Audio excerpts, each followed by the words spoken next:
भटकती रहेंगी।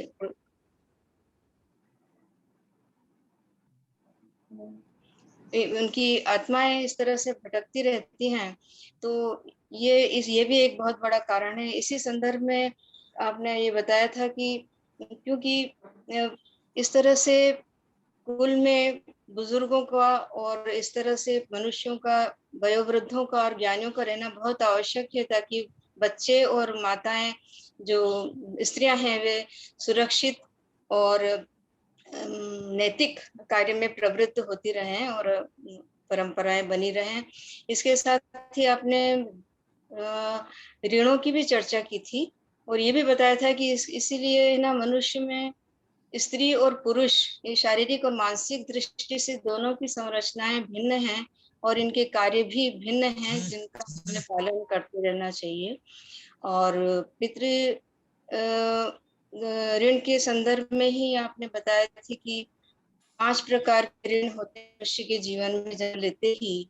उसमें एक पितृ ऋण, जो माता पिता जन्म देते हैं, तो उस ऋण का चुकारा हमें अच्छे कार्य करके, उनके प्रति कृतज्ञ रह के, उनकी सेवा करके हमें उसका ऋण का कर्ज हमें चुकाना चाहिए। दूसरा है देव ऋण, जो इस बीच भौतिक शरीर और मानसिक शरीर जो हमें मिला है, विभिन्न जल, अग्नि, पृथ्वी, आकाश, वायु, इन सब के प्रति भी हमें कृतज्ञ रहते हुए इनकी पूजा और संकीर्तन द्वारा इनका ऋण हमें, भगवान का संकीर्तन करते हुए इस ऋण से हम मुक्त हो सकते हैं। फिर है ऋषि ऋण, के हम ऋषियों द्वारा जो हमें ज्ञान और बुद्धि की तीक्ष्णता प्राप्त होती है, तो हम उस ज्ञान को प्राप्त करें और ज्ञान जो हमने लिया है उसका सदुपयोग करें और उसे फैलाएं भी सही। इस तरह से हम उस ऋण से ऋण हो सकते हैं। फिर है लोक ऋण, क्योंकि हम अपने जीवन में कई कार्य करते हैं तो दूसरों के सहयोग से करते हैं। जैसे किसान हैं, वस्त्र निर्माता है, बर्तन निर्माता है, या और भी हमारे साथी हैं, उनके प्रति कृतज्ञता का भाव रखते हुए हम इस ऋण से ऋण हो सकते हैं। और एक ऋण और आपने समझाया था कोई, वो मुझे ना याद नहीं आ रहा है। तो इस प्रकार इसकी चर्चा की थी प्रभु जी हमने। थैंक यू माता, बहुत बहुत धन्यवाद। तो पहले अध्याय का सार ये है कि अर्जुन कई कारण प्रस्तुत करते हैं कृष्ण के सामने कि वो क्यों युद्ध करने के लिए समर्थ नहीं है, क्यों उनको युद्ध नहीं करना चाहिए। ठीक है, पहला कारण करुणा, अपने गुरु के प्रति, अपने पिता माँ भीष्म के प्रति। ऐसे वयोवृद्ध व्यक्ति को देखकर अर्जुन के हृदय में करुणा उत्पन्न हुई और युद्ध करने से मना किया। दूसरा कारण, ये मैं अकेला इस राज्य को प्राप्त करके कैसे उसका सुख भोग पाऊंगा जब सब लोग इस युद्ध के द्वारा मारे जाएंगे। तीसरा, उसे पाप लगने का डर था कि भीष्म पितामह जैसे महान महाजन की उनके वध करेंगे तो उनको पाप लगेगा, गुरु हत्या का पाप लगेगा, द्रोणाचार्य गुरु थे। और चौथा कारण जो हमने पिछली क्लास में चर्चा किया था कि यदि सभी वयोवृद्ध और सभी पुरुष इस युद्ध में मारे जाएंगे तो घर पे बच्चों को संस्कार कौन देगा, स्त्रियों की रक्षा कौन करेगा, बच्चों की रक्षा कौन करेगा। और जब कुल का नाश हो जाएगा, पिंडदान जैसी महत्वपूर्ण क्रियाएं रुक जाएंगी, तो ये लोग भी नरक में जाएंगे और उनके पितृ भी नरक में जाएंगे जब उनको श्राद्ध मिलना बंद हो जाएगा। तो ये कई कारण प्रस्तुत किए अर्जुन ने अभी तक कि वो युद्ध क्यों नहीं कर सकते। और ये चौथा कारण अभी चल रहा है, अगले 2-3 श्लोकों में चलेगा और उसके साथ पहला अध्याय समाप्त हो जाएगा। यानी कि पहले अध्याय में अर्जुन 4 कारण प्रस्तुत करते हैं कि वो युद्ध क्यों नहीं कर सकते, और दूसरे अध्याय में भगवान को समर्पित करेंगे अपने आप को और फिर भगवान भगवद गीता का ज्ञान देना शुरू करेंगे। ठीक है, आज हमको 42 श्लोक से करना है ना माता जी? हाँ, 42 पढ़ू प्रभु जी? हाँ, पढ़िए। दोषैरेतैः कुलज्ञानां वर्ण संकर कारकैः उत्साद्यन्ते जाति धर्माः कुल धर्माश्च शाश्वताः। अनुवाद एवं तात्पर्य श्री प्रभुपाद जी के द्वारा। श्री प्रभुपाद की जय। प्रभुपाद कहते हैं, भगवान सॉरी अर्जुन कह रहे हैं भगवान कृष्ण को, जो लोग कुल परंपरा को विनष्ट करते हैं और इस तरह अवांछित संतानों को जन्म देते हैं, उनके दुष्कर्मों से समस्त प्रकार की सामुदायिक योजनाएं तथा पारिवारिक कल्याण कार्य विनष्ट हो जाते हैं। एक बार फिर से दोहराऊंगा मैं। जो लोग कुल परंपरा को विनष्ट करते हैं और इस तरह अवांछित संतानों को जन्म देते हैं, उनके दुष्कर्मों से समस्त प्रकार की सामुदायिक योजनाएं तथा पारिवारिक कल्याण कार्य विनष्ट हो जाते हैं। सनातन धर्म या वर्णाश्रम धर्म द्वारा निर्धारित मानव समाज के चारों वर्णों के लिए सामुदायिक योजनाएं तथा पारिवारिक कल्याण कार्य इसलिए नियोजित हैं कि मनुष्य चरम मोक्ष प्राप्त कर सके। अतः समाज के अनुत्तरदायी नायकों द्वारा सनातन धर्म परंपरा के विखंडन से उस समाज में अव्यवस्था फैलती है। फलस्वरूप लोग जीवन के उद्देश्य विष्णु को भूल जाते हैं। ऐसे नायक अंधे कहलाते हैं और जो लोग इनका अनुगमन करते हैं वे निश्चय ही कुव्यवस्था की ओर अग्रसर होते हैं। तो यहाँ पे बताया जा रहा है कि यदि स्त्रियों की रक्षा नहीं होगी, सारे जो कर्मकांडी कार्य हैं रुक जाएंगे, श्राद्ध रुक जाएंगे, जिसको अर्जुन कुल के विनाश का नाम देते हैं। और उसके बाद क्या कहते हैं, जब स्त्रियां दूषित हो जाती हैं तो अवांछित संतानें उत्पन्न होती हैं। अवांछित मतलब पता नहीं उनका वर्ण कौन सा है है ना, वो किसके साथ संग किए, वो ब्राह्मण है, वैश्य है, क्षत्रिय है, कुछ पता नहीं। एक्चुअली ये जो यौन संबंध है ये मुख्य कारण है जीव को इस भौतिक जगत में बांधे रखने का। हमने एक बार चर्चा किया था कि एक जीव की यहाँ बहुत सारे अटैचमेंट्स हैं, बहुत सारे आकर्षण हैं, मोह है, परिवार से मोह है, अपने धंधे से मोह है, अपनी नौकरी से मोह है, धन से मोह है, नाम यश से मोह है, तो बहुत सारे मोह के कारण हैं। और जैसे ही व्यक्ति शादी करता है, यौन संबंध रखता है, उसका परिवार बढ़ता जाता है, परिवार बढ़ता जाता है और साथ साथ मोह के कारण भी बढ़ते जाते हैं, है ना। तो जैसे जैसे परिवार बढ़ता है उसकी आवश्यकताएं बढ़ जाती हैं, उसको ज्यादा परिश्रम करना पड़ता है और उतना वो ज्यादा मोहित होता जाता है। आरंभ कहाँ से होता है? यौन संबंध। एक्चुअली जिसका जितना यौन संबंध की तरफ आकर्षण है उसकी उतनी चेतना गिरी हुई है, विकसित नहीं है। जैसे कई ऐसे पशु हैं, जैसे आप देखेंगे सुअर, कुत्ता, ये एक साथ 6-6 बच्चों को जन्म देते हैं, 10 बच्चों को जन्म देते हैं। कबूतर जैसे पक्षी एक दिन में कई बार यौन संबंध करते हैं। लेकिन इनसे जो ज्यादा विकसित जीव मनुष्य है वो 9 महीने में केवल एक बार बच्चे उत्पन्न कर सकता है ना, थोड़ा विकसित है। इस तरह से ऊपर जाएंगे, देवी देवता अपने पूरे जीवन में केवल एक बार गर्भ धारण कर सकते हैं, केवल एक बार। मनुष्य साल में एक बार। और यदि आध्यात्मिक जगत जाएंगे तो वहां यौन संबंध है ही नहीं कोई यौन संबंध नहीं है वहां। No sex desire, no sex. तो व्यक्ति का जितना आकर्षण है यौन संबंध की तरफ, उसकी चेतना उतनी दूषित है। और जितना वो इस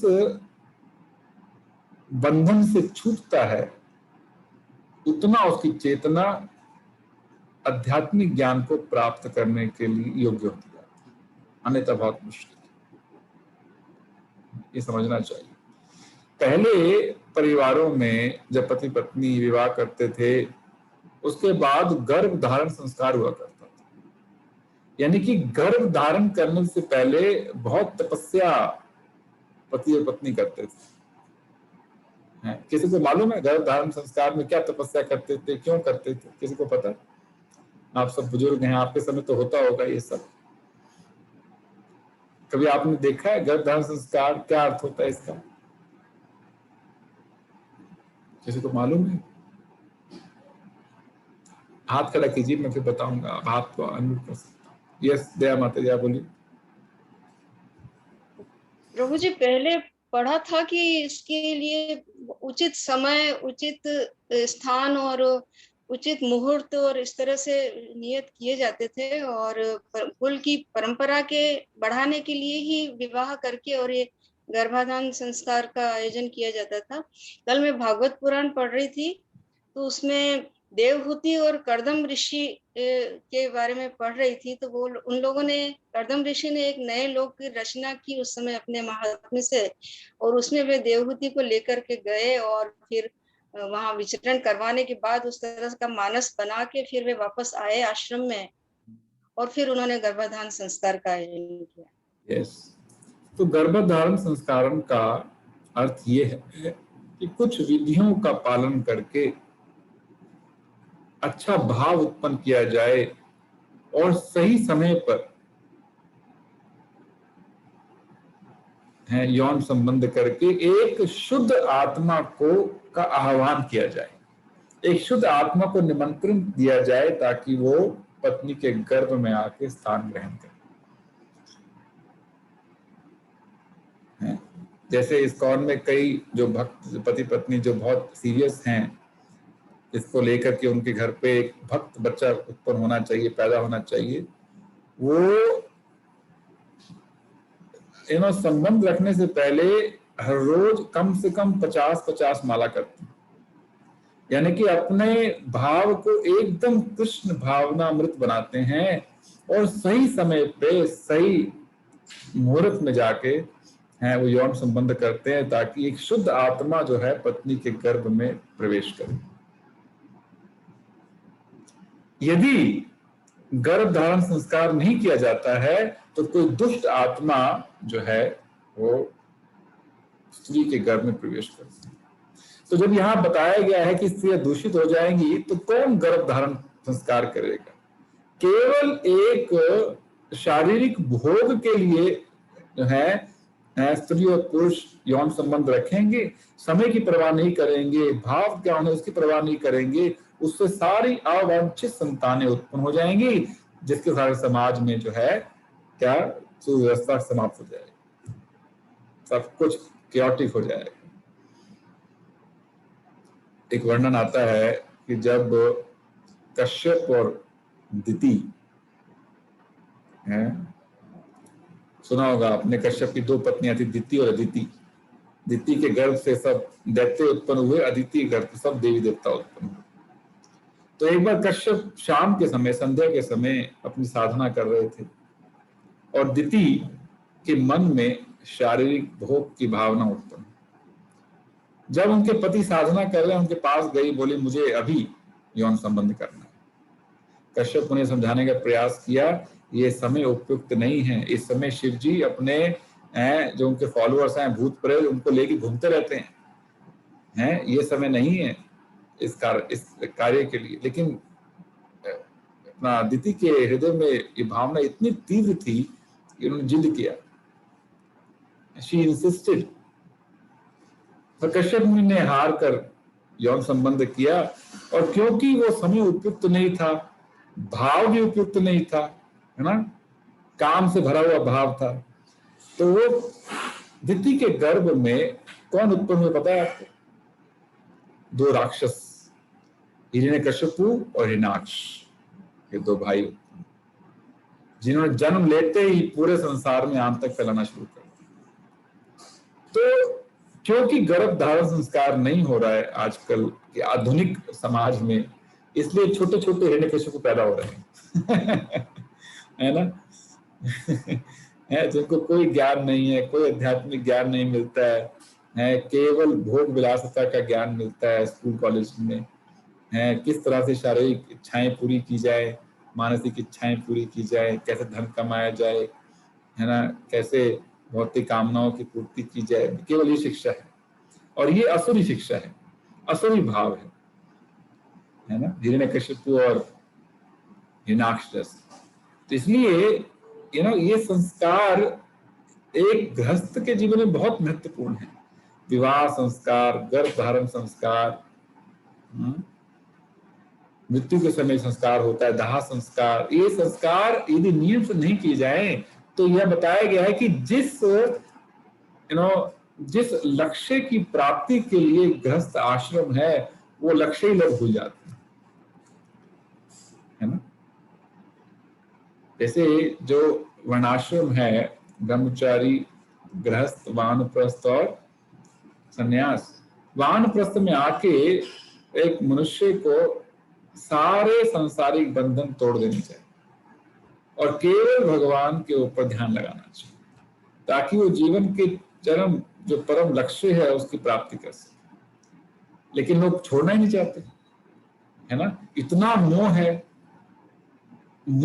और साथ में ज्ञान नहीं है जीवन का लक्ष्य क्या है। बुढ़ापन में लोग सोचते हैं नहीं अभी नहीं छोड़ना है, अभी मेरे पोते की शादी हो जाए, मेरे दोते की शादी हो जाए, उनका घर बस जाए। घर छोड़ने को तैयार नहीं है। घर छोड़ने का मतलब कि उस भाव को छोड़ने को तैयार नहीं है कि हम यहाँ पर भोगने के लिए नहीं आए हैं। ये मनुष्य शरीर हमें इसलिए मिला है कि इस शरीर, इस साधन का उपयोग करके हम इस जन्म मृत्यु के संसार से, जन्म मृत्यु के चक्कर से बाहर निकल जाए। वो लक्ष्य ही भूल जाते हैं। क्यों? मोह के कारण। तो यही अर्जुन को डर लग रहा है।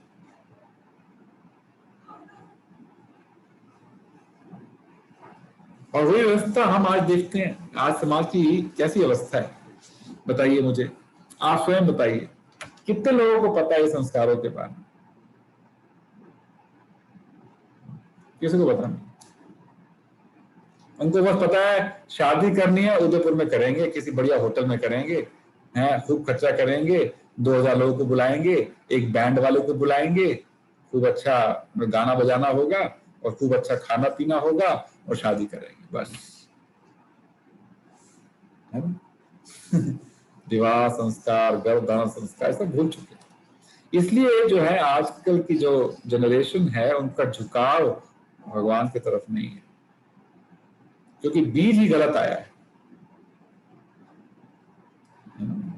जिस उद्देश्य से गर्भधारण संस्कार होता है कि पुण्य आत्मा स्त्री के गर्भ में प्रवेश करे, वो विधि का पालन नहीं किया गया, ऐसे दुष्ट आत्मा प्रवेश करती है।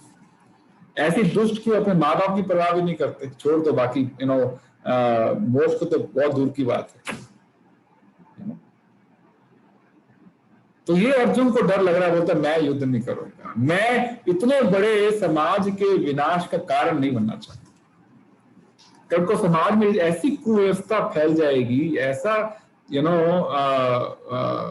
इतने सारे दोष उत्पन्न हो जाएंगे और सब कहेंगे कि अर्जुन के कारण ऐसी स्थिति उत्पन्न हो, मैं युद्ध नहीं करता। ठीक है, आगे बढ़िए माता जी।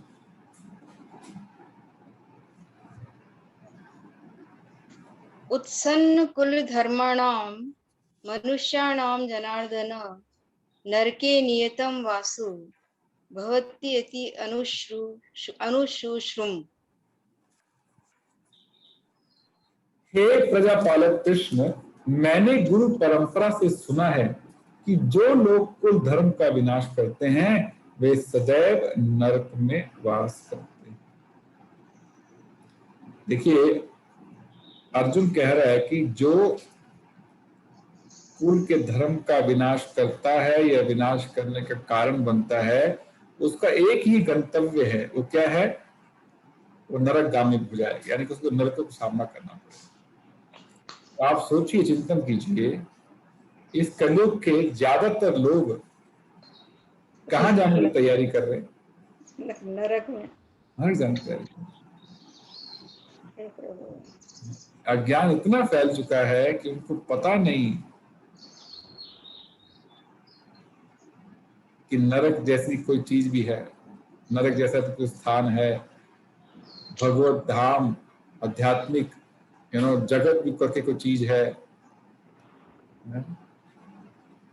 वैकुंठ करके भी कोई जगह है, कृष्ण लोक करके भी कोई जगह है। एक बार प्रभुपाद हवाई करके जगह है, वहां गए, वहां पर ऐसा स्थान था जहाँ वेश्यावृत्ति होती थी। तो प्रभुपाद ने वहां पर बड़े बड़े बोर्ड देखे जहां पर अर्धनग्न स्त्रियों की पिक्चर्स थी। वो प्रभुपाद उन पिक्चर्स को, उस तस्वीर को देख देख के रो रहे थे, क्योंकि वो देख पा रहे थे कि सब लोग भाग रहे हैं नरक की तरफ, लेकिन वो पता नहीं है कहां भाग रहे हैं। और यहाँ बताया जा रहा है, मैं आगे बताते पढ़ता हूँ, अर्जुन अपने तर्कों को अपने निजी अनुभव पर न आधारित करके आचार्यों से जो सुन रखा था उस पर आधारित करता है। वास्तविक ज्ञान प्राप्त करने की यही विधि है। जिस व्यक्ति ने पहले से ज्ञान प्राप्त कर रखा है, उस व्यक्ति की सहायता के बिना कोई भी वास्तविक ज्ञान तक नहीं पहुंच सकता। वर्णाश्रम धर्म की एक पद्धति के अनुसार मृत्यु के पूर्व मनुष्य को पाप कर्मों के लिए प्रायश्चित करना होता है। जो पाप आत्मा है उसे इस विधि का अवश्य उपयोग करना चाहिए। ऐसे किए बिना मनुष्य निश्चित रूप से नरक भेजा जाएगा, जहां उसे अपने पाप कर्मों के लिए कष्टमय जीवन बिताना पड़ेगा। तो यहाँ पर अर्जुन को क्या डर लग रहा है कि जो वर्णाश्रम धर्म है, जिसके अनुसार सही समय पे एक मनुष्य को अपने किए गए पापों का प्रायश्चित करना पड़ता है मृत्यु से पहले, ताकि वो नरगामी ना हो। इसलिए लोग वानप्रस्थ लेते हैं, है ना, इसलिए कि जो भी पाप किए हमने अभी तक है उनका प्रायश्चित करके हम कम से कम नरक जाने से मुक्त हो जाएंगे, जाने से बच जाएंगे, है कि नहीं? यानी कि प्रायश्चित करना आवश्यक है। सुखदेव गोस्वामी और अपना परीक्षित महाराज के बीच संवाद चल रहा था।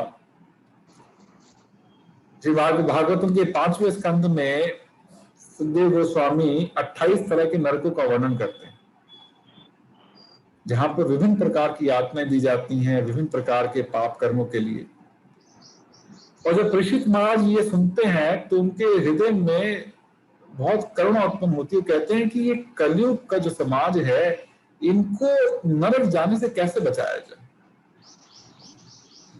है, यानी कि उनको चिंता हो रही है। हमको कलयुग में लोगों को अपनी चिंता नहीं है, लेकिन कलयुग आरंभ होने से पहले परीक्षित महाराज को चिंता हो रही है कि कलयुग के लोगों को नरक जाने से कैसे बचाया जाए।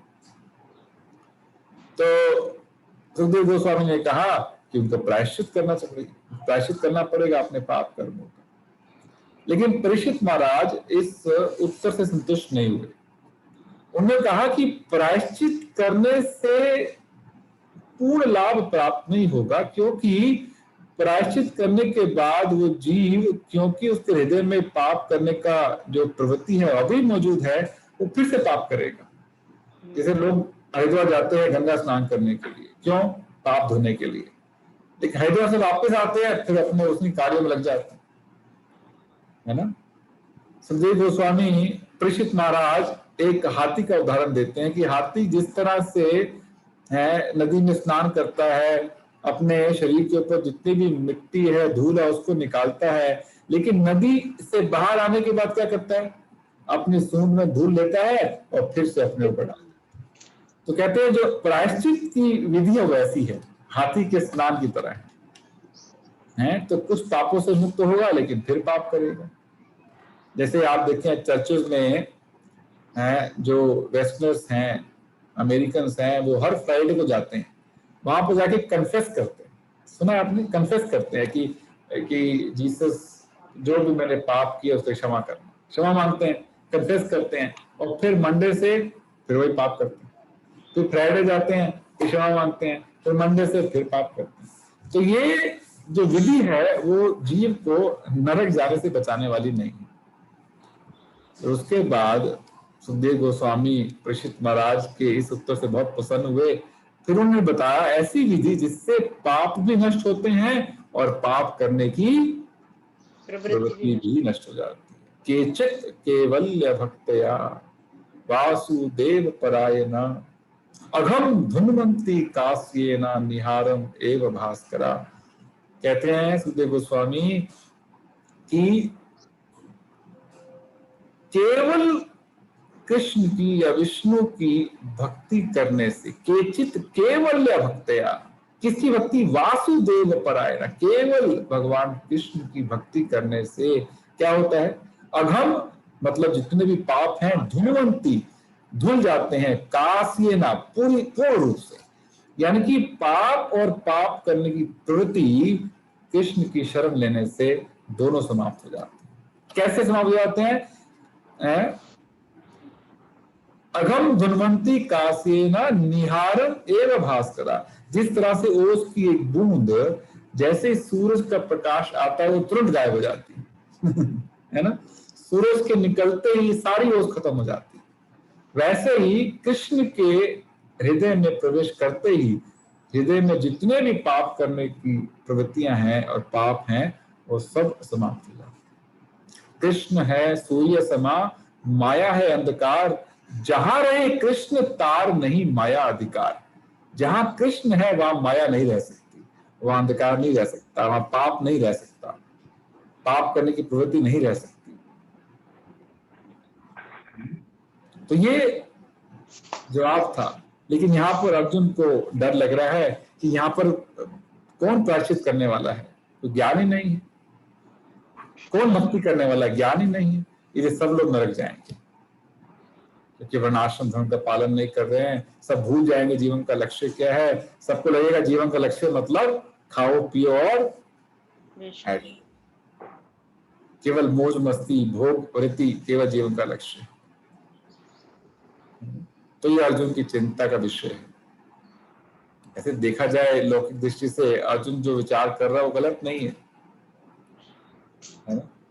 अर्जुन की चिंताएं दुरुस्त है लेकिन भगवान हैं जो उत्तर देंगे वो इससे भी ज्यादा दुरुस्त हैं। भगवान अर्जुन को एक बिल्कुल अलग धरातल पर लेकर जाएंगे। दूसरे अध्याय में उसका अध्ययन करेंगे। ये आगे पढ़िए माता।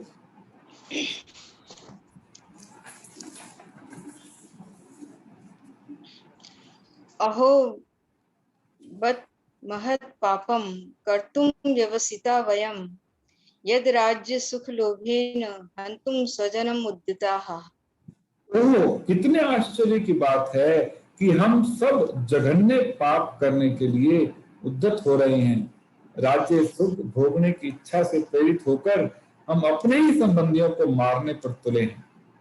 स्वार्थ के वशीभूत होकर मनुष्य अपने सगे भाई बाप या माँ के वध जैसे पाप कर्मों में प्रवृत्त हो जाता है।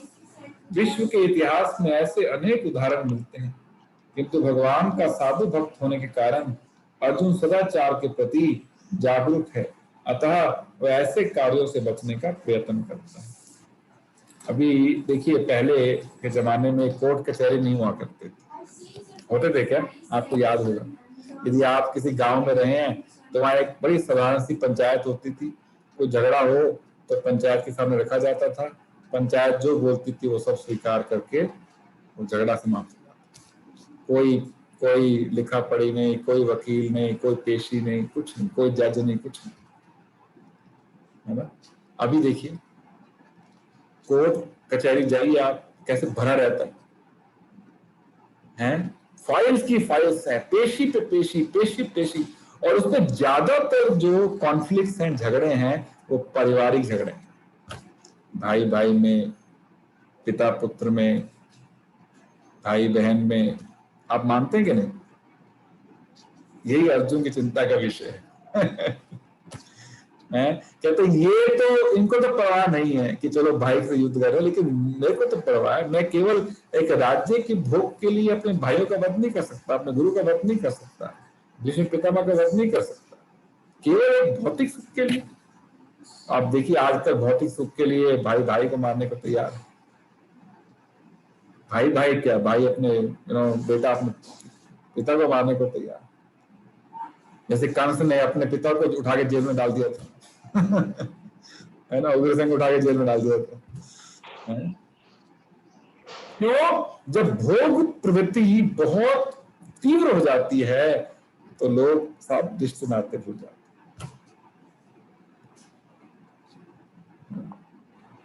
और हमारे आधुनिक समाज में जितनी सुविधाएं बढ़ती जाती हैं, जितने साधन बढ़ते जाते हैं, उतनी भोग प्रवृत्ति और तीव्र होती जा रही है। पहले ऐसे सेलिब्रेशन मॉल जैसे मॉल हुआ करते थे, आप बताइए। अब ये मॉल आने से भोग प्रवृत्ति बढ़ी है कम हुई है? हाँ बताइए। कैसे बढ़ी है, समझाइए एक बार, कौन समझाएंगे? मोबाइल आने से, ये मॉल के आने से, इंटरनेट आने से भोग प्रवृत्ति बढ़ी है कि कम हुई? बढ़ी है। और हाँ, कैसे समझाइए, कैसे बढ़ी है?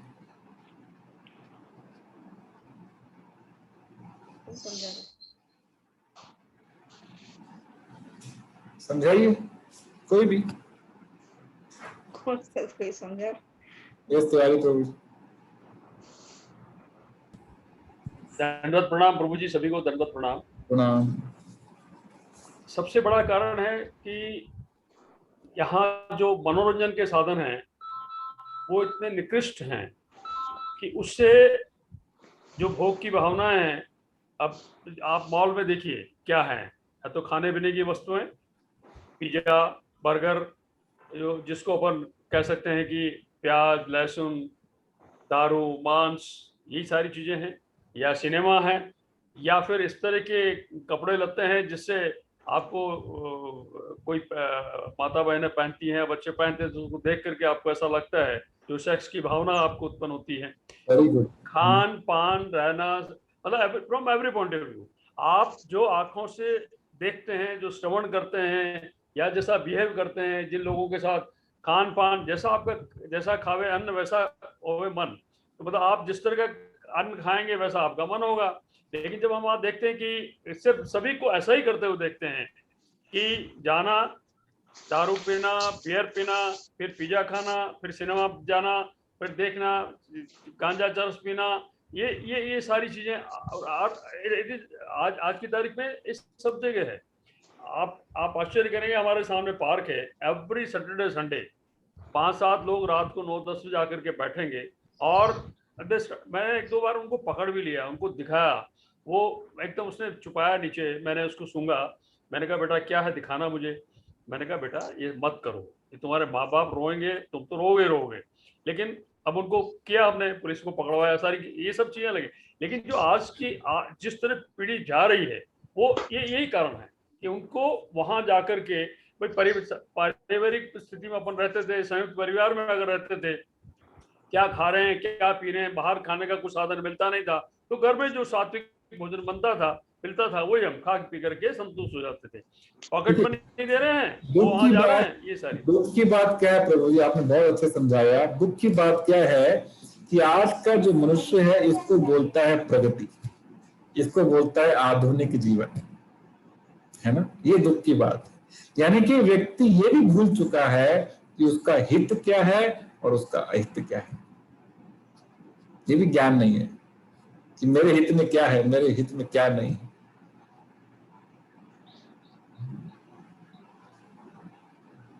तो अर्जुन को यही चिंता है। लोग अपना हित अहित भूल जाएंगे, भोग प्रवृत्ति बढ़ती जाएगी, जीवन का लक्ष्य विष्णु है, कृष्ण है, भूल जाएंगे। इसलिए मैं युद्ध नहीं करूंगा। आगे पढ़िए माता जी। यदि माम प्रतिकारम शस्त्रम शस्त्रपाणयः धार्तराष्ट्रारणे हन्युस्तन्मे क्षेमतरम भवेत्। यदि शस्त्रधारी धृतराष्ट्र के पुत्र मुझ निहत्ते तथा रणभूमि में प्रतिरोध ना करने वाले को मारे तो यह मेरे लिए श्रेयस्कर होगा। शत्रुओं के युद्ध नियमों के अनुसार ऐसी पता है कि निहत्ते तथा विमुख शत्रु पर आक्रमण ना किया जाए, किंतु अर्जुन ने निश्चय किया कि शत्रु भले ही इस विषम अवस्था में उस पर आक्रमण कर दे, किंतु वह युद्ध नहीं करेगा। उसने इस पर विचार नहीं किया कि दूसरा दल युद्ध के लिए कितना उद्धत है इन सब लक्षणों का कारण उसकी दयाद्रता, जो भगवान के महान भक्त होने के कारण। तो अर्जुन अभी इसी स्थिति में आ चुके हैं, कहते हैं कि मैं इस युद्ध को नहीं लड़ूंगा, चाहे वो मेरे ऊपर, निहत्थे के ऊपर मेरे ऊपर हमला कर दें, मुझे उसकी परवाह नहीं, लेकिन मैं इनको नहीं मारूंगा। तो प्रभुपाद कहते हैं कि ऐसा जो कोमल हृदय भक्त का ही हो सकता है अभक्त का नहीं हो सकता। तो अर्जुन के इस गुण की जो है महिमा गुणगान कर रहे हैं प्रभुपाद अपने तात्पर्य में, कि भक्तों का जो हृदय है प्रायः कोमल और करुणा से भरा हो, यानी कि परा दुखा दुखी। दो तरह के लोग होते हैं, एक होते हैं परा दुखा दुखी, यानी कि दूसरों के दुख को देखकर दुखी हो जाते, या परा सुखा सुखी, दूसरों के सुख को देखकर उनको भी सुख का अनुभव होता है। लेकिन एक लोग होते हैं जो परा दुखा सुखी होते हैं, यानी कि दूसरों के दुख को देखकर उनको सुख मिलता है, और परा सुखा दुखी, दूसरों के सुख को वो सहन नहीं कर पाते, उनको दुख हो जाता है। तो जितना व्यक्ति भौतिकतावाद में प्रगति कर रहा है वो असुरी प्रवृत्ति का होता जाता है, यानी कि परा दुखा सुखी या परा सुखा दुखी, इस भाव की तीव्रता उसके है मन में बढ़ती जाती है। लेकिन अर्जुन का भाव क्या है? परा दुखा दुखी है, दूसरों के दुख में। जैसे भगवान राम में ये बहुत बड़ा गुण था, भगवान राम जब किसी को दुखी देखते थे तो उनको इतना दुख होता था जितना उस दुखी व्यक्ति को भी नहीं ये जो दुखी है, जितना दुख उसको हो रहा है, उसको देख के भगवान राम को उससे कई गुना ज्यादा दुख होता। और जब किसी व्यक्ति को देखते थे बहुत सुखी है, जितना उसको सुख का अनुभव हो रहा है उससे ज्यादा सुख का अनुभव भगवान राम को होता है। तो ये गुण सराहनीय है जो एक भक्त के अंदर एक स्वाभाविक रूप से उत्पन्न होता है, नेचुरली इट मैनिफेस्ट है। यदि ये गुण नहीं होता तो प्रचार नहीं होता। प्रचार इस गुण का कारण है कि व्यक्ति, एक भक्त जो है, अपना समय, अपना एनर्जी, अपना धन लगाता है, क्यों? दूसरों के दुख को कम करने के लिए, उनके सुख को बढ़ाने के लिए। तो भक्तों और अभक्त, यानी कि कृष्ण के भक्त और अभक्त, उनमें ये बहुत बड़ा अंतर है। परा दुखा दुखी या फिर परा दुखा सुखी है। तो अर्जुन किस भाव का प्रदर्शन कर रहे हैं? परा दुखा दुखी, क्योंकि वो कृष्ण के अच्छे भक्त हैं। ठीक है। अब इसके बाद इस अध्याय का आखिरी श्लोक, जिसमें अर्जुन जो है गांडीव छोड़ने वाला है और कहने वाला है बस अब मैं युद्ध नहीं करूंगा। यस माता जी, पढ़िए आखिरी श्लोक। संजय उवाच एवं उक्त्वा अर्जुनः संख्ये रथोपस्थ उपाविशत् विसृज्य शरं चापं शोक संविग्र मानसः। संजय ने कहा, युद्ध भूमि में इस प्रकार कहकर अर्जुन ने अपना धनुष तथा बाण एक और रख दिया और शोक संतप्त चित्त से रथ के आसन पर बैठ गया। अपने शत्रु की स्थिति का अवलोकन करते समय अर्जुन रथ पर खड़ा हो गया था, किंतु वह शोक से इतना संतप्त हो उठा कि अपना धनुष बाण एक को रखकर रथ के आसन पर पुनः बैठ गया। ऐसा दयालु तथा कोमल हृदय व्यक्ति जो भगवान की सेवा में रत हो, आत्मज्ञान प्राप्त करने के योग्य है। इस प्रकार भगवद गीता के प्रथम अध्याय कुरुक्षेत्र के युद्ध स्थल में सैन्य निरीक्षण का भक्ति वेदांत तात्पर्य पूर्ण हुआ। शतोपाद की जय। तो अभी अर्जुन ने अपना धनुष बाण रख दिया है, अपने रथ पर बैठ गया है और बोला है कि मैं युद्ध नहीं कर सकता, I will not fight this battle. ठीक है। लेकिन युद्ध ना करने के निर्णय से पहले भगवान कृष्ण के सामने अर्जुन ने अपने 4 कारण प्रस्तुत किए। सीता माता जी, कौन कौन से हैं 4 कारण?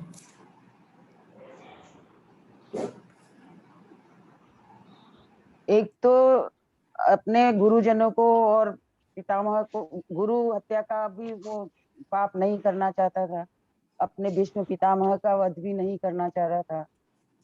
अगर सब बड़े बूढ़े बुजुर्ग अगर खत्म हो जाएंगे तो बच्चों का नैतिक उन्नयन कैसे होगा, उनका स्त्रियों की सुरक्षा कैसे होगी, स्त्रियां का नैतिक पतन हो जाएगा, समाज में अव्यवस्था हो जाएगी।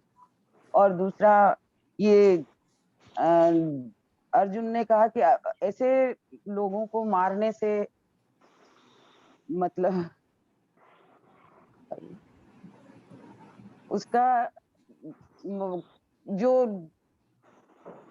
व्यवस्था है समाज की वो बिगड़ जाएगी। बिगड़ जाएगी।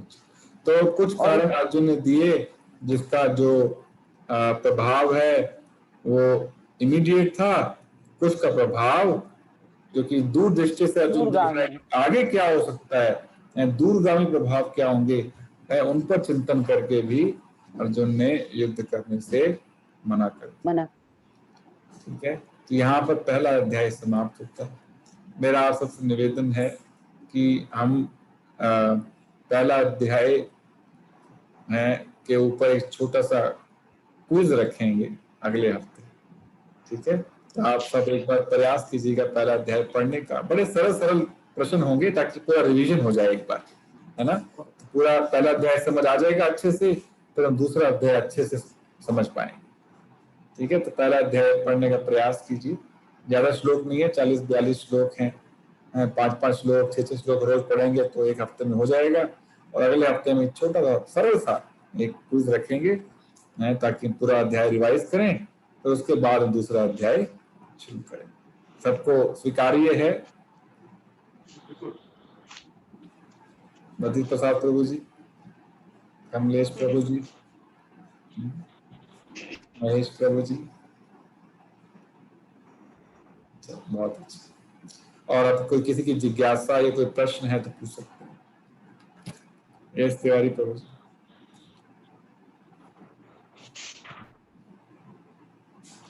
बहुत आपका जो आदेश है बहुत अच्छा है और इससे अपना रिव्यू हो जाएगा, हम भी एक बार उसको